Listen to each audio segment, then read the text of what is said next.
কোরআন বুঝতে গেলে কোরআনের ওয়ারিস আছে, আর সেই ওয়ারিস আমার নবী পাক বলে গেছেন। কিন্তু 72 ফিরকা জাহান্নামী মুল্লাদের কানে যায় না, তারা দেখেও দেখতে পায় না। নবী পাক ইরশাদ করেছেন, আলী ও মাল কোরআন ওয়াল কোরআন ও মা আলী, আলী কোরআনের সাথী, কোরআন আলীর সাথী।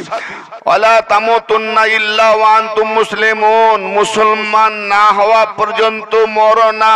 তার মানে ঈমানদার, কিন্তু মুসলমান নয়। মুসলমান হলে বলতো না যে মুসলমান না হয়ে মরো না, ঈমানদার হতে পেরেছে, মুসলমান হতে পারেনি। নবী পাক বলছেন কোরআন আলীর সাথী, আলী কোরআনের সাথী। মানে কি? यानी खुद आली कुरान कुरान आली, आली कुरान कुरान आली। তুমি মোল্লা কাগজের কোরআন দেখছো, অতএব নবী পাক বলছেন যে আলী ছাড়লো, সে কোরআন ছেড়ে দিয়েছে, কাগজের কোরআন তোমাকে ঈমান দিতে পারবে না। আমার নবী পাক বলছেন الذکر علیون عبادت, علی ذکر کرا عبادت, النظر الى علیون عبادت, علی چہرہ دیکھا عبادت, الحب علیون عبادت, علی کے محبت کرا عبادت।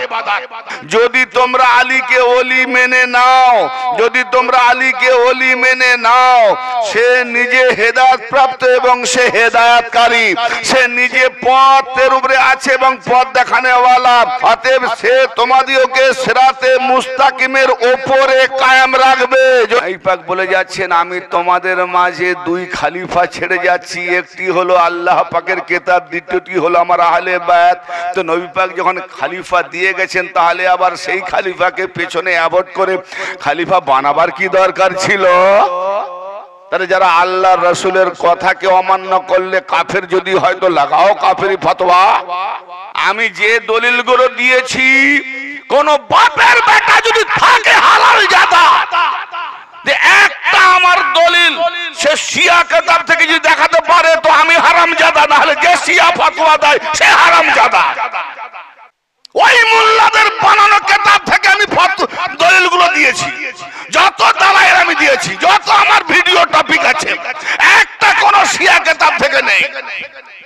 তো শিয়া যদি আমি হতাম তো শিয়া কিতাবকে ফলো করতাম, কিন্তু আমি সব যাদের যাদের নাম বলবো তারা সব তোমাদের মান্যতা তোমরা মান্য দিয়ে থাকো, তাহলে তাদের লিখিত কিতাব থেকে যে দলিলগুলো দিই আর সেগুলো বলার জন্য যদি আমি শিয়া হই, ওরে হারামখোরের বাচ্চা, তাহলে যাদের কথাগুলো আমি বলেছি আগে তো তোদের ফতোয়াটা তারাই হলো শিয়া। কারণ কোরআন থেকে দলিল দিয়েছি, তাহলে কোরআন পৌঁছানো বলে আল্লাহ, ওদের ফতোয়া আল্লাহ শিয়া। নবী পাকের বাণী দিয়েছি, তোদের ফতোয়ায় নবী শিয়া। ইমাম আহমদ ইবনে হাম্বলের যে কিতাব থেকে দিয়েছি, তাহলে ইমাম আহমদ শিয়া, ইমাম আবু হানিফা শিয়া, সাহাবা শিয়া, আব্দুল্লাহ ইবনে শিয়া, আবু বকর শিয়া, আবু হুরায়রা শিয়া। লাগা হারামজাদা মৌলবী শিয়া ফতোয়া দেওয়ার আগে আহলে সুন্নাত ওয়াল জামাতের মশহুর কিতাব, এমন কোন বেহুদা মোল্লা নেই যে ওটাকে রিজেক্ট করে দেবে। আমি চ্যালেঞ্জ করছি জি, কারণ হক কথা বলতে গিয়ে মানুষদেরকে ইমানের রাস্তা থেকে খারিজ করে শিয়া ফতোয়া দিয়ে এড়িয়ে দেওয়ার নাম হলো হারামজাদার লক্ষণ। যে সমস্ত দলিল দিয়েছি, একটা দলিল প্রমাণ করে দে যে এই দলিলটা শিয়া কিতাব থেকে, সব সুন্নাত ওয়াল জামাতের কিতাব থেকে। তো তারপরও আমি শিয়া হলাম কি করে? তাহলে যাদের কিতাব থেকে দিলাম তারাই তো শিয়া। এই মোল্লারা বলেনি কেন? তার মানে মোল্লারা সুন্নাত ওয়াল জামাত নয়, এরা হলো ইয়াজিদি ফিরকা, আহলে বায়াতের দুশমন। তো ইমাম শাফি রাহমাতুল্লাহ শুনে কি বলছেন? বলে আরে আমরা আওলাদে ফাতেমা আওলাদে আলীর যখনই জিকির করি, ফাজাইল করি, মানাকিব করি, আর যখনই অন্য কোন মোল্লারা এই কথাগুলোকে চেপে দিয়ে অন্য কাহিনী জুড়ে দেয়, অন্য কথাই জুড়ে দেয়, তো ইমাম সাহেব বলছেন আমি তখন মনে করি এরা পাক্কা রেন্ডির বাচ্চা। একজন হালাল জাদা একজন হারাম জাদার পিছনে নামাজ পড়বে? খুব কড়া কথা বলছি আমি, খুব কড়া কথা বলছি আমি। তাহলে কি যেদিকে বেশি লোক ওটাই ঠিক? তাহলে ওটা যদি ঠিক হয়, তাহলে নবী বলছেন আমার উম্মতের 73টা ফিরকা, 72টা জাহান্নামী, একটা জান্নাতি। তো আপনি তো বললেন এত লোক জানাজা পড়েছে, ওটা ঠিক। তাহলে আর যাদের আহলে বায়াতে আল্লাহর ওলিদের জানাজা এইসব লোক কম, তাহলে এরা বেঠিক। তাহলে নবী মিথ্যাবাদী হলো। নবী বলছেন আমার একটা উম্মত জান্নাতি, 72টা উম্মত জাহান্নামী। ওই 72 নবীকে মানে কলমা পড়ে, একও নবীকে মানে কলমা পড়ে, পার্থক্য কোথায়? তাহলে আল্লাহ পাক কি বলছেন, হে রাসূল ওরা বলছে ঈমানদার, আপনি বলে দিন ওরা ঈমানদার নয়। কুল্লাম তুমিনু ওয়ালাকিন কুলু আসলামনা, বরং তোমরা বলো যে আমরা ইসলাম মেনেছি, আমরা ইসলামে আছি। বুঝা গেল? তাহলে যারা আজকে এই দোয়া করছে যে আল্লাহ আমাদের মধ্যে যারা জীবিত থাকে আমাদেরকে ইসলামের উপরে রাখো, নবীর কথা মোতাবেক, কোরআনের কথা মোতাবেক আজকের এই রকম মোল্লারা মুসলমান, ইসলাম মাননেওয়ালা ঈমানদার নয়, ঈমানদার নয়। আর ফেরাউন কি বলেছিল? নীল নদে ডুবে মরতে মরতে বলেছিল আমি মুসা নবী হারুনের যে আল্লাহ, সেই আল্লাহর প্রতি ঈমান আনলাম। ফেরাউন তো মৃত্যুর সময় ঈমানের দাবি করেছিল, ঈমান এনেছিল, ফেরাউনের ঈমানকে কবুল করেছে। তাহলে কাফের, তাহলে মরার সময় ঈমান আনলে কাফের। তোরা জানা যায় বলছে মৃত্যুর সময় ঈমানের সঙ্গে মৃত্যু দিও, মরার সময় ঈমান কবুল হবে না, ফেরাউনের মতো মরবে। কি ভাই কোরআন বলছি, আমার ঘরের কথা বলছি না। এই জন্য বহু শ্রোতা মণ্ডলী যারা ওই বিভাজন বাপ দাদার রুটে চলে পূর্ব থেকে, তারা ওই ইমতিয়াজকে দেখতে পারে না, বলে এমন এমন কথা বলে, একটু গিয়ে ওর সঙ্গে টক্কর করতে পারবো না, জবাবও দিতে পারবো না। ফের এদিকে বাপ দাদাদের বিরুদ্ধেও চলে যায় ওর সঙ্গে, ওর কথা মেনে নিলে আসলে বাপ দাদাদের ধর্মও ছাড়বে না। আবার এদিকে তার মানে এরা না ঘর কা না ঘাট কা, এই বুঝতে পারছেন, না ঘরের না ঘাটের। এইরকম মুসলমান অনেক আছে, ওই জানাজা পড়ার মতো মুসলমান। তো আজকের জন্য আমি খাঁটি মুসলমান বা খাঁটি মোমেন হওয়ার জন্য, মুসলমান হতে গেলে পর্যায় একটা আছে। যে আয়াতটা সূরা আলে ইমরানের 103 নম্বর আয়াতের কথা বলেছে, ওইটা আমার কানে পড়েছে। বাকি দুই দিক ফাতিহা নিয়ে যেটা ওটা করতে গিয়ে আমি আর শুনিনি। তো টপিকটা কি? ওই 3 নম্বর আয়াতে কি বলা হয়েছে? সূরা আলে ইমরানের 103 নম্বর আয়াতে বলা হয়েছে, না সূরা আলে ইমরান 103 নম্বর আয়াতের আমি আগের আয়াতে যাচ্ছি, 102 নম্বর। ইয়া আইয়ুহাল্লাযীনা আমানু তাকুল্লাহা, ওহে যারা ঈমানদার, ঈমান এনেছো, আল্লাহকে ভয় করো। হাক্কা তুকাতিহি, ভয় করার বা তাকওয়া ইখতিয়ার করার অধিকার, সেইভাবে তাকওয়া করো, পরহেজগারিতা করো, দিনদারিতা করো।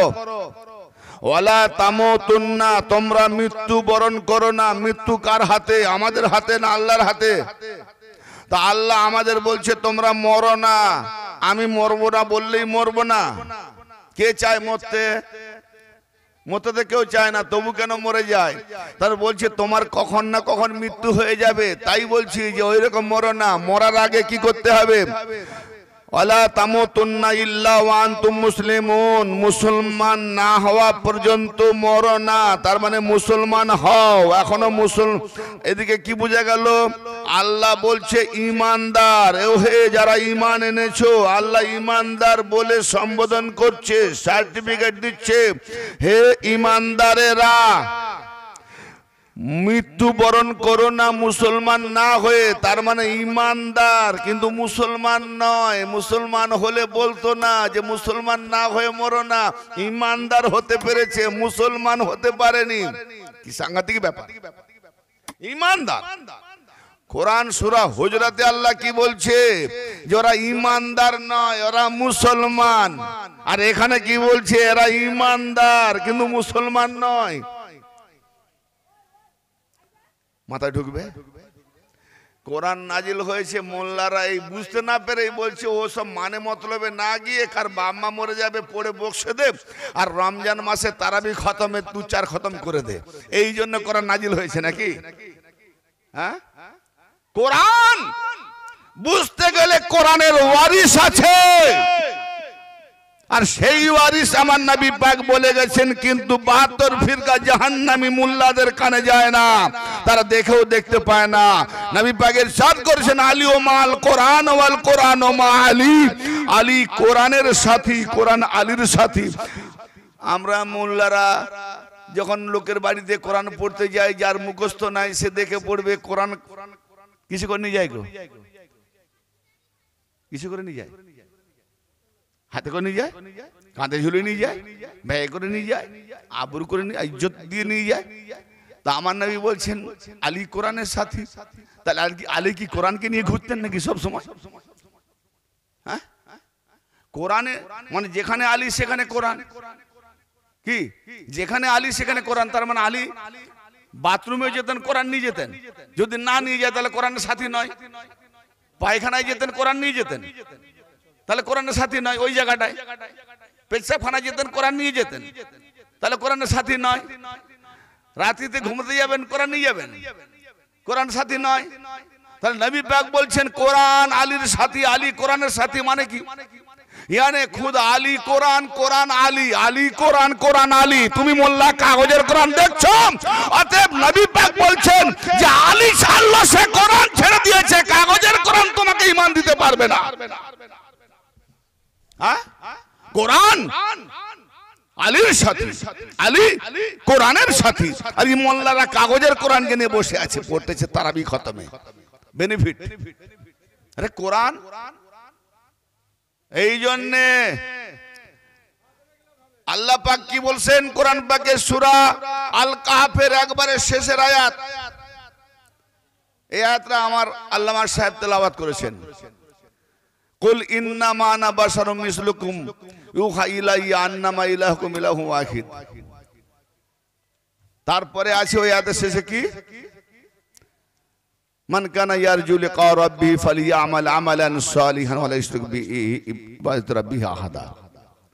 যে ব্যক্তি আল্লাহর সাথে সাক্ষাৎ করতে চায়, মান কানা ইয়ারজু লিকা রাব্বিহি, যে ব্যক্তি তার রবের সাথে মোলাকাত করতে চায়, সেজন্য নেক আমল করে। নেক আমল কি? মান কানা ইয়ারজু লিকা রাব্বিহি ফালিয়ামাল, সুতরাং সেজন্য ফালিয়ামাল আমালান সালিহা, সেজন্য আমল করে, নেক আমল, সালিহা আমল, পবিত্রতম আমল।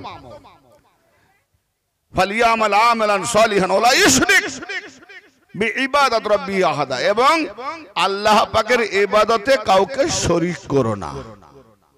আল্লাহ পাকের যখন ইবাদত করবে, সেই ইবাদতে কাউকে শরীক করো না। কোরআন আর আমার নবী কোরআনের বিরুদ্ধে কিছু বলতে পারেন? পারে না তো। আমার নবী পাক বলছেন আয-যিকরু আলিউন ইবাদাত, আলী জিকির করা ইবাদত, আন-নাযারু ইলা আলিউন ইবাদত, আলী চেহারা দেখা ইবাদত, আল-হুব্বু আলিউন ইবাদত, আলীকে মোহাব্বত করা ইবাদত। হ্যাঁ, তাহলে আল্লাহর ইবাদতে কাউকে শরীক করো না, শিরক হয়ে যাবে। সব গুনাহ আল্লাহ মাফ দিতে পারে, শিরককে মাফ দেবে না যে শিরক করে। আর এখানে নবী বলছেন আলীকে দেখা ইবাদত, আলী আলী করা ইবাদত, আলীকে মোহাব্বত করা ইবাদত। আল্লাহর সঙ্গে শিরক হলো না? কারণ ইবাদতটা কেবল আল্লাহর জন্য। ইয়াকা না'বুদু, আমরা আপনারই ইবাদত করি, তার মানে আর কারো নয়। হ্যাঁ, ইয়াকা নাস্তাইন, আপনারই সাহায্য চাই, আর কারো নয়। সূরা ফাতিহা। তাহলে এখানে আলীর চেহারা দেখা, জিকির করা, মোহাব্বত করা ইবাদত, শিরক হবে না? আল্লাহ পাক কি বলছেন কোরআন পাকে, মাইয়ুতিউর রাসূলা ফাকাদ আতা আল্লাহ। আল্লাহ বলছেন যে আমার রাসূলের গোলামি করলো, ইত্তেবা করলো, পায়রবি করলো, প্রকৃত পক্ষে সে আল্লাহরই ইত্তেবা করলো। তাহলে আল্লাহর সঙ্গে নবীকে জুড়ে দিল না? ইয়ানি আল্লাহকে আমরা পাবো কোথায় যে অনুসরণ করবো? আর অনুসরণ মানে কি ভাই? আমি বাইক নিয়ে যাচ্ছি, অমুক মিউজিয়ামে যাব, ভাই অমুক মিউজিয়ামটা কোথায়? বলে এই ডান এই রাস্তা যাবেন, গিয়ে একটু ডান দিকে মোড় নেবেন, টার্নিং আছে, ফের ওখান থেকে যাবেন, একটা বাঁ দিকে টার্নিং নেবেন, ওখান থেকে যাবেন, আবার আপনার বাঁ দিকে টার্নিং নেবেন, ওই রাস্তার আবার বাঁ দিকে। 3-4টা টার্নিং বলতে আমার তো মাথায় এবার ঢুকেছে এই রাস্তায়। বলুন যে যাবে সে রাস্তা দিকে ফলো রাখবে না? হ্যাঁ না বলেন? রাস্তাকে দেখবে না যে এই টার্নিং, একটু ঘুরে গিয়ে ওই টার্নিং, আর একটু ঘুরে গিয়ে ওই টার্নিং। ভাই এতগুলো টার্নিং নিতে গিয়ে লক্ষ্যভ্রষ্ট হতে পারে, হয়ে যায়। যা আমাকে তো বললো এটা নিন ভাই অমুক, মানে আপনি তো ভুল রাস্তায় চলে এসছেন, আপনি আবার ব্যাকে যান, সর্বনাশ। কি বোঝা গেল? তাহলে মোল্লাদের কথায় কি বোঝা গেল? দেখিয়ে দেবে এইদিকে যান, ওদিকে যান, ওদিকে যান, ওদিকে যান, লক্ষ্যভ্রষ্ট, লক্ষ্যভ্রষ্ট, লক্ষ্যভ্রষ্ট।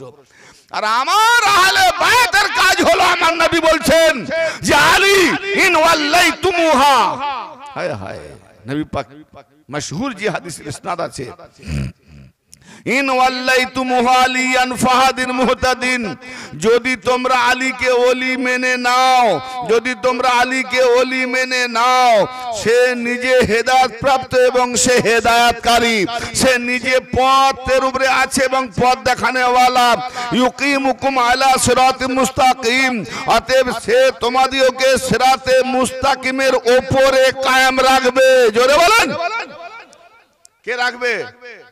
আলী।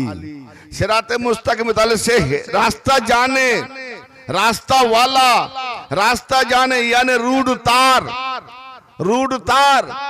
সেই রুটে যদি বলি ইয়া মাওলা আমি যাব আল্লাহ পর্যন্ত, বলে এসো বেটা, আমি যেদিকে যাচ্ছি তুমি আমার পেছনে পেছনে আসো। একজন বলেছিল রাস্তাকে ফলো করছিলাম, এইবার মাওলা আলী আমার আগে আগে যাচ্ছেন, আমি রাস্তা ফলো করব না মাওলা আলীকে ফলো করব? বোঝা গেল না?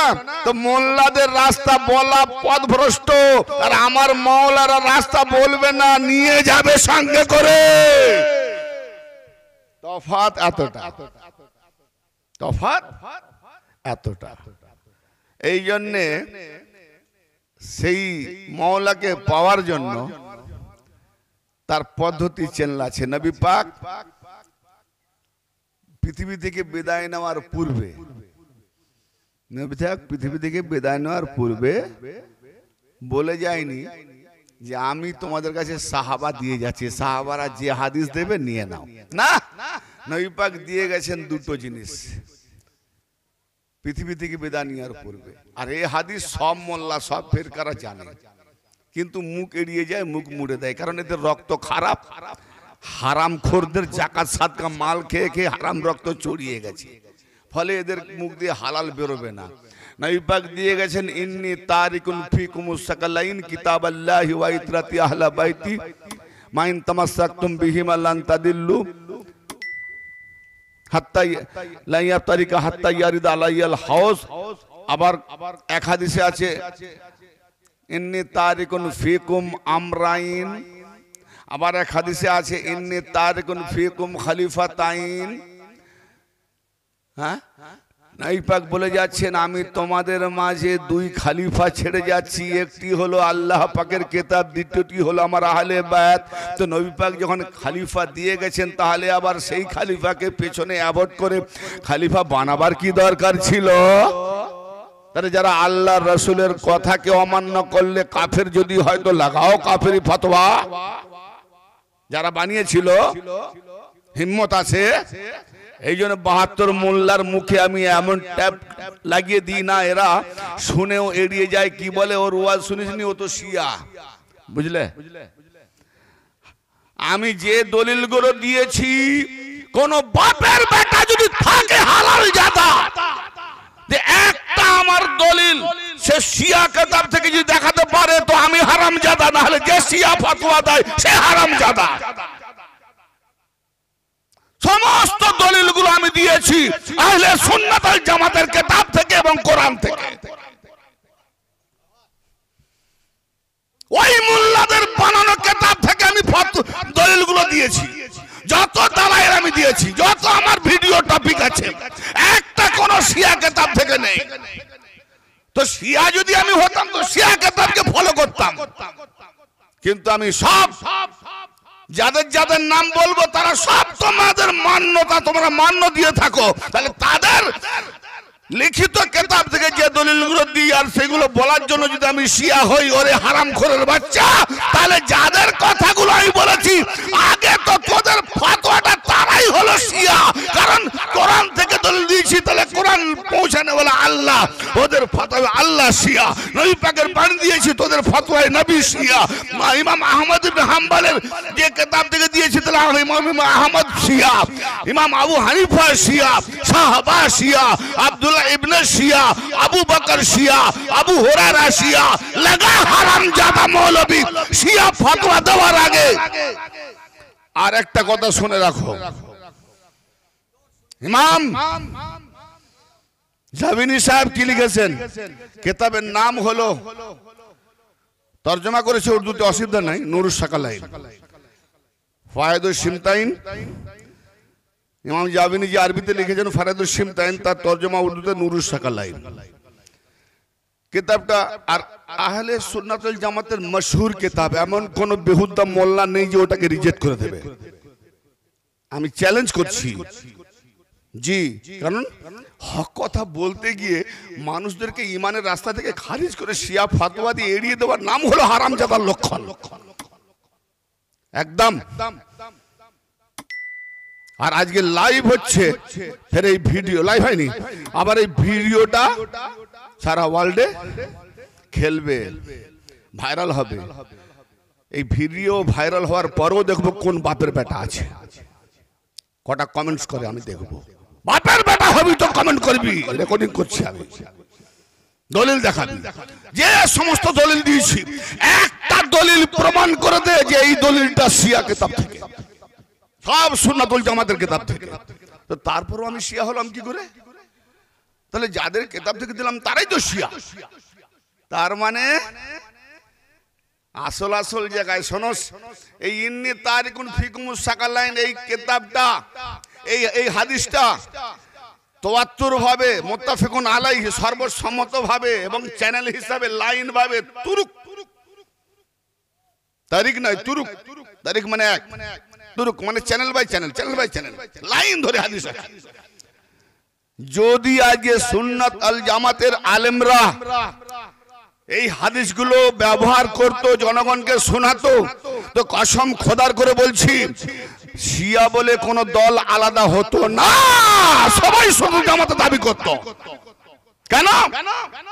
আজকে যারা জ্ঞানী গুণী বিভিন্ন তরজমায় কিতাব পড়তে দেখেছে, পড়তে পড়তে দেখেছে আরে শিয়া ভাইরা যে হাদিসগুলো বলে সেই হাদিস তো আমাদের সুন্নতের কিতাবে আছে, যে হাদিসগুলো বলে সেগুলো সুন্নত, তাহলে এই মোল্লারা বলেনি কেন?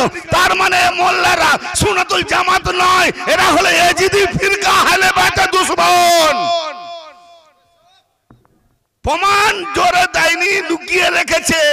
মাছ বাপ তো নেই, কি বলি যাকে দেখে বাপ বানিয়ে নি। বেহুদ্দাপনা করার একটা জায়গা আছে। ইমতিয়াজ এখনো মুখ খুলেনি, কিন্তু বেশি বাড়াবাড়ি করলে আরো মুখ খুলবে। শোনো, যারা মজহাব মাননেওয়ালা, আমাদের ইসলাম সুন্নাতুল জামাতের মধ্যে কটা মজহাব ভাই? চারটে, হানাফি, শাফেঈ, হাম্বলি, মালিকি, তাই না? তো ইমাম শাফেঈ রাহমাতুল্লাহ আলাইহি হানাফির পরে ইমাম শাফেঈ। যারা আমাকে শিয়া বলে তারা ইমাম শাফেঈকে কি বলে ফতোয়া দিবি মোল্লা, এবার তুই ঠিক কর। ফরাইদুল সিমতাইন ইমাম শাফেঈ উল্লেখ করেছেন, যে উল্লেখ কি, একজন জিজ্ঞেস করছে হুজুর আমরা যখন আহলে বাইতের জিকির করি, মা ফাতেমার জিকির করি, আওলাদে ফাতেমার জিকির করি, আওলাদে ফাতেমার নসিহত করি, মওলা আলী পাকের নসিহত করি, জিকির করি, তখন এই মোল্লারা আমাদেরকে এই ধরনের ফতোয়া দেয়, রাফেজি শিয়া। তো ইমাম শাফেঈ রাহমাতুল্লাহ শুনে কি বলছেন, বলে আরে আমরা আওলাদে ফাতেমা আওলাদে আলীর যখনই জিকির করি, ফাজাইল করি, মানাকিব করি, আর যখনই অন্য কোন মোল্লারা এই কথাগুলোকে চেপে দিয়ে অন্য কাহিনী জুড়ে দেয়, অন্য কথাই জুড়ে দেয়, চেপে দিয়ে অন্য কথা জুড়ে দেয়, তাহলে ফাতোয়া যদি তো কি বলতেন, তাহলে আহলে বাইতের কথাকে, মা আওলাদে ফাতেমার কথাকে, আওলাদে আলীদের কথাকে চেপে দিয়ে যখন অন্য কাহিনী অন্য মশলা জুড়ে দেয়, তো ইমাম সাহেব বলছেন আমি তখন মনে করি এরা পাক্কা রেন্ডির বাচ্চা। যদি আমি দলিল না দেখাতে পারি তো হারামজাদা যে দেখতে চাইবে দেখিয়ে দেব। কি অবাক হচ্ছেন ভাইজান? এই ফতোয়াবাজ মৌলবীদের মাথায় জুতো যদি মারবো তো ইনশাল্লাহ আল্লাহ আমাকে আর 20টা বছর হায়াত দিক। কেমন এদেরকে শয়তানি জুতো মারতে হয়, মানুষদেরকে বিভ্রান্ত করছে। আমরা হক কথা পৌঁছাচ্ছি, আমরা দিনের বার্তা পৌঁছাচ্ছি, আমরা জাহান্নাম থেকে বাঁচিয়ে জান্নাতের কিনারা দিকে নিয়ে যাচ্ছি, আল্লাহর দিকে নিয়ে যাচ্ছি, আল্লাহর দিকে সিরাতে মুস্তাকিমের যে চ্যানেল সেই চ্যানেল নিয়ে যাচ্ছি। আর তখনই এদের সহ্য হচ্ছে না, ফতোয়া দিচ্ছে শিয়ার বাচ্চা। এ শিয়া কতদিন ফতোয়া দেবে? তারপরে আবার এগুলো না পেয়ে কি বলে জানো? বলে সুফিরা তো মসজিদে নামাজ পড়তে আসে না। বলে না? আচ্ছা ভাইজান, একজন হালাল জাদা একজন হারাম জাদার পিছনে নামাজ পড়বে? খুব কড়া কথা বলছি আমি, খুব কড়া কথা বলছি আমি, খুব কড়া কথা বলছি ভাই। হারাম জাদা হলেও জান্নাতে যাবে। কি বলছি কথা বুঝতে পারছেন? তবে সবাই নয়, কারণ যে হয়েছে তার তো দোষ নাই, যে হয়েছে তার দোষ আছে সে তো জানেন না। কিন্তু বেলাদের একটা তাসির, যদি সেই হারামজাদা কোন আল্লাহ পাকের যে পাক পবিত্র করার নিজাম করেছেন সেই নিজামে গিয়ে যায়, পৌঁছে যায়, তাহলে সে আর হারাম থাকে না, পাক হয়ে যায়। বলুন সুবহানাল্লাহ। পাক হয়ে যায়। এক লোটা গন্দেগি নোংরা পানি যদি সমুদ্রে ফেলে দেওয়া যায়, সমুদ্র নাপাক হবে? তো এইরকম কত নাপাক হারামিকে আল্লাহ পাকের পাক নিজাম আহলে বাইতের মধ্যে যারা ঢুকে যায় তারা সব পাক হয়ে যায়। হ্যাঁ, এবার শোনেন, বিসমিল্লাহির রহমানির রহিম। যদি আপনি কোরআন দেখতে চান তো ইনশাআল্লাহ এখানেই দেখিয়ে দেবো, অসুবিধা নেই। কোরআন থেকে বলছি, সূরাটার নাম মনে নেই, অবশ্য আমি দেখে নিচ্ছি। একবার দরুদ শরীফ পড়েন। আল্লাহুম্মা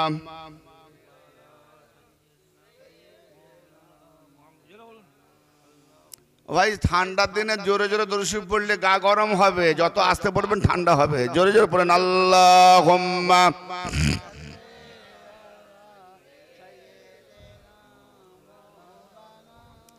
ওয়া আলা আলি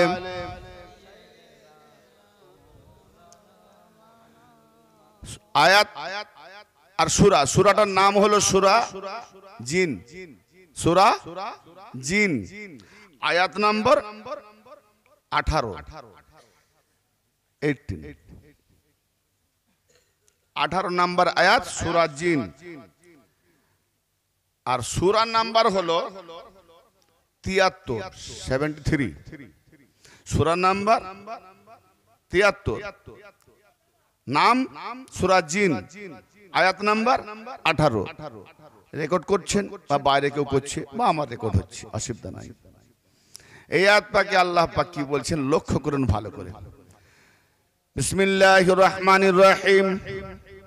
ওয়া আন্নাল মাসাজিদা লিল্লাহ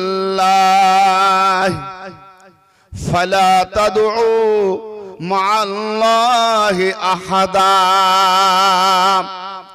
আল্লাহ রাব্বুল আলামিন বলেন, নিঃসন্দেহে মসজিদ, মাসাজিদা মানে বহুবচন, বহুবচন মানে মসজিদ সমূহ, শুধু মসজিদ নয়, যত মসজিদ, সমস্ত মসজিদ, সমস্ত মসজিদ আল্লাহ পাকের জন্য।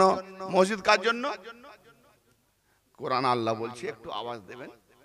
মসজিদ আল্লাহর জন্য, তথা মসজিদ আল্লাহ, মসজিদ আল্লাহ। তাহলে আমরা আল্লাহর মসজিদ পাই না বলেই যাই না। আল্লাহর মসজিদ, ও আন্নাল মাসাজিদা লিল্লাহ, সমস্ত মসজিদ আল্লাহর।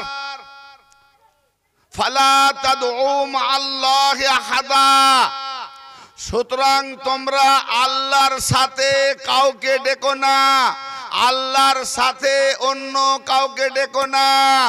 ভাইজান আয়াতের মানে বলে দিলাম, মসজিদ যত আছে সব আল্লাহর। এই মসজিদে যারা যাবে তারা যেন আল্লাহর সাথে অন্য কাউকে না ডাকে। তাহলে এখন হাইয়া আলাল সালার আগে আশহাদু আল্লা ইলাহা ইল্লাল্লাহ বলে ডাকলে, তারপরে বললে আশহাদু আন্না মুহাম্মাদুর রাসূলুল্লাহ, মুহাম্মদ আল্লাহ না রাসূলুল্লাহ, মানে কি করবে? হ্যাঁ, কোরআন কি বলে, মোল্লা কি শিখায়? অবাক হচ্ছেন ভাই? আমি কোরআন বলছি, কারো এমন হিম্মত নেই কোরআনের বিরুদ্ধে যাবে। হ্যাঁ, যত মসজিদ মসজিদ সমূহ মসজিদ সমস্ত মসজিদ আল্লাহর জন্য। ওই মসজিদ যে আমরা আল্লাহকে ডাকবো, আর আল্লাহ বলছে আমার সঙ্গে কাউকে ডাকো না, ফেলা, সুতরাং দেখো না, দেখো না মা আল্লাহ, আল্লাহর সাথে আহাদা, কাউকে আল্লাহর সাথে কাউকে ডাকবে না। নামাজে আমরা যখন পড়ি আত্তাহিয়াতু লিল্লাহি আসসালাওয়াতু আত-তাইয়্যিবাতু আসসালামু আলাইকা আইয়ুহান নাবিয়্যু ওয়া রাহমাতুল্লাহি ওয়া বারাকাতুহু, কাকে ডাকলাম? আল্লাহর তারিফ গুণ গরিমা করছি, বলছি আসসালামু আলাইকা আইয়ুহান নাবিয়্যু, হে নবী আপনার প্রতি সালাম। নবীকে ডাকা হয় না? ডাকবে না, ছেড়ে দেবে? আর কোরআন মানা করছে তো, কোরআন মানা করছে। আমার কথা বুঝতে পারছেন? ঠান্ডা লাগবে না ইনশাআল্লাহ, মনোযোগ দিয়ে শোনেন, বেরেন না। আমি একটাও কোরআন আর হাদিসের বাইরে কথা বলবো না, আর বলার আমার অধিকারও নেই। কারণ যারা আলীর গোলাম নয় তারা ভয় পায় কি বলবে। মওলা আলী পাকের গোলামি করছি, অতএব যা কিছু বলবেন মওলা পাক বলাবেন। আর উনি যখন শেরে খোদা, খোদার শের, অতএব সেই আলী যে গোলামি করে সে আর গাদা হয় না, সেও আলীর বাঘ হয়, আলীর শের হয়, অতএব সে ভয় পায় না। জি, আর এখানে তো এই বছর নয়, কয়েক বছরই আমি দিয়ে যাচ্ছি টপিক, এবং এই ভিডিওগুলো ভাইরালও হয়েছে। কই আমার নামে তো লোয়ার কোর্ট থেকে সুপ্রিম কোর্ট পর্যন্ত কেস করতে বলেছি ধর্মবিরোধী আখ্যা দিয়ে, কই দেয় না তো? করলেও তো বিপদ, কারণ কেস করতে গেলে কি জন্য করেছে না এই কথা বলেছেন, তার জন্য ধর্মবিরোধী। ঠিক আছে, সবাইকে ডাকুন যারা করেছে। এবার যখন আমার নামে এই কথা বলেছি এই জন্য কেস, তাহলে সেই কথাগুলো আমি বলেছি।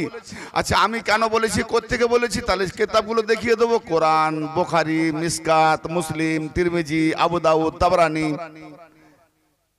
এই যখন সব কেতাবগুলো দেখিয়ে দেবো। তো আমি তো এই কেতাব থেকে বলেছি। তো যদি এইগুলো বলার জন্য আমি ধর্মবিরোধী, তাহলে কেতাবগুলো তো ধর্মবিরোধী, তাহলে আমাকে ব্যান করতে গেলে কেতাবগুলো ব্যান হোক। কেতাবগুলো যখন ব্যান হবে, মোল্লারা মইতে থাকবে না, খাবে কি, বউকে খাওয়াবে কি? মৌলভী সাহেব বেশি নাচতে যাও না, যেটুকু করে খাচ্ছ ওটাও ব্যান হয়ে যাবে। হ্যাঁ, তোমার ঝাপটা পড়ে যাবে, দোকান বন্ধ।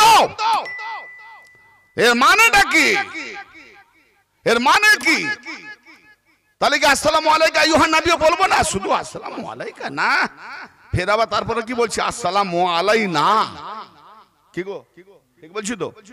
আত্তাহিয়াতু লিল্লাহি ওয়া সালাওয়াতু তাইয়্যিবাতু আসসালামু আলাইকা আইয়ুহান নাবিয়্যু ওয়া রাহমাতুল্লাহি ওয়া বারাকাতুহু। আসসালামু আলাইনা ওয়া আলা ইবাদিল্লাহিস সালিহিন।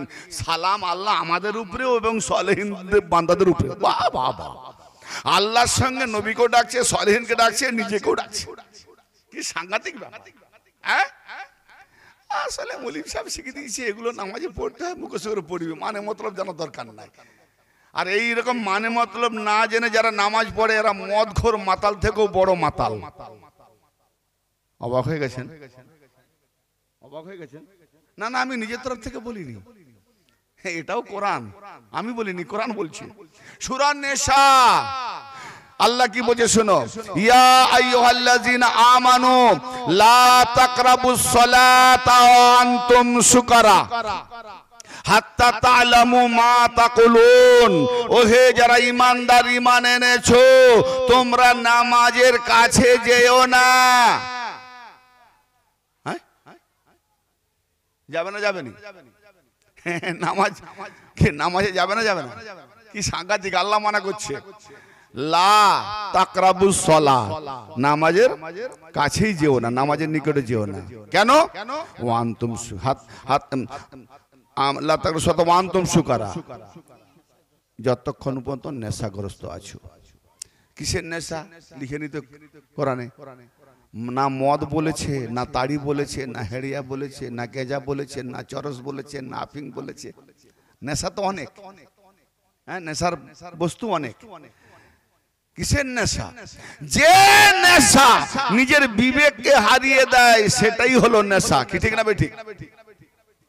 এই জন্য কোন নেশা জাতীয় দ্রব্যের নাম বলেন না। যে নেশাটা নিজের বিবেককে হারিয়ে দেয়, জানোয়ার বানিয়ে দেয়, পশু বানিয়ে দেয়, কোন জ্ঞান হিতাহিত থাকে না। কি বললো সে নিজেই বোঝে না, যা বলে তা সে নিজে বোঝে না। কি বলে? একে বলে নেশা। কি? একে বলে নেশা।